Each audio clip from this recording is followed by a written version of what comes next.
గురుర్బ్రహ్మ గురుర్విష్ణు గురుర్దేవో గురువే పరబ్రహ్మ స్వరూపం. ఈ గురు గురు పౌర్ణమి రోజున మా జీవిత వెలుగునిచ్చిన ప్రతి మా తస్మై శ్రీ గురవే నమః.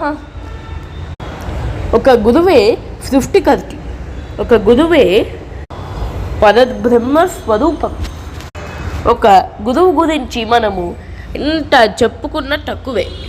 అలాంటి మా జీవితాలలో వెలుగునిచ్చిన ప్రతి గురువుకు పేరు పేరున మా అనగన్ చింటూ 8321 యూట్యూబ్ ఛానల్ ద్వారా గురు పౌర్ణమి శుభాకాంక్షలు. మీరు ఎప్పుడూ బాగుండాలి అని కోరుకుంటూ మీ కార్తికేయ అనంత్ శర్మ.